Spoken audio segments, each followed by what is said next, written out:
सर्लक्कै काँचुली फेर्ने हो। सर्लक्कै काँचुली फेर्नका लागि भनेर नेपाली जनताले हामीलाई त्यो अभिमत दिएका हुन्। हामी कानुन बनाउन आएका हौँ। कानुन बनाउने प्रमुख जिम्मेवारी तपाईहरुको काँधमा नेपाली जनताले दिएका हुन्। उनलाई थाहा छैन त्यो कानुन फेरेर उनको घरको बाटो बन्छ, उनको धारामा पानी आउँछ, बिजुली आउँछ, इन्टरनेट चल्छ, उनलाई थाहा छैन। तर तपाईलाई थाहा हुनुपर्छ कुन धाराले कहाँ अड्काएको छ मान्छेको घरमा धारा आउनु तपाईलाई थाहा हुनुपर्छ, अध्ययन गर्नुपर्ने हुन्छ। त्यसकारण यसपटक यो शक्तिको दौडधोप यताउता यसलाई भनेर हुन्छ कि उसलाई भनेर हुन्छ कि यसो भेटेर गएर फोटो खिचेर हुन्छ कि यो पसल बन्द गर्नु होला साथीहरु। म आज अलिकति तितो कुरा गरिरहेको छु तपाईहरुलाई। एज अ ल मेकर, कानुन निर्माताका रूपमा तपाईहरुको जिम्मेवारी, हाम्रो जिम्मेवारी अत्यन्त गहन छ। कयौं पछिल्लो परिवर्तन संविधान कार्यान्वयन हुनका लागि समेत कानुनहरु बन्न सकेका छैनन्। संविधान निर्माण भएको यति लामो समय हुँदा समेत विभिन्न बाधा अर्चनहरु भए।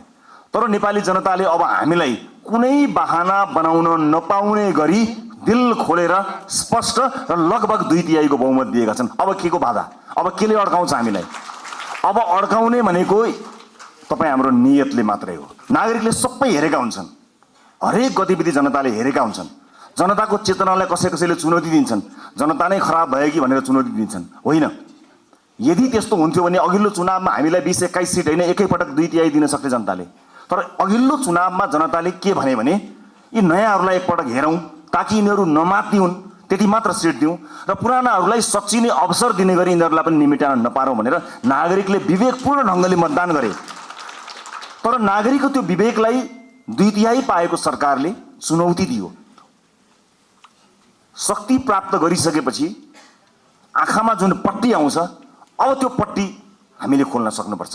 नत्र पुराना राजनीतिक दललाई नेपाली जनताले 34, 35, 36 वर्षमा कुरे, तपाई हामीलाई 36 महिना 36 दिन पनि कुर्नेवाला छैनन्। यो कुरा निर्धक्क हुनु होला, किनकि जनता अब्बल चेतनामा आएको छ।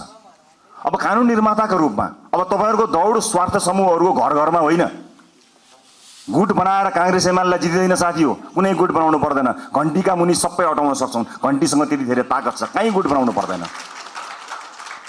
र आफ्नो पोजिसन के हुन्छ, म कहाँ हुन्छु, मलाई के हुन्छ, पार्टीमा मेरो हैसियत के हुन्छ, संसदमा मेरो हैसियत के हुन्छ, सरकारमा मेरो हैसियत के हुन्छ, यो म केन्द्रित राजनीतिबाट बाहिर उठ्न सकिएन र देश केन्द्रित राजनीति गर्न सकिएन भने हाम्रो अभिगत पुराना राजनीतिक दलका नेताहरू भन्दा पनि बत्तर अभिगत हुन्छ। यो कुरा म तपाईलाई डे 1 मा बताउन गइरहेको छु।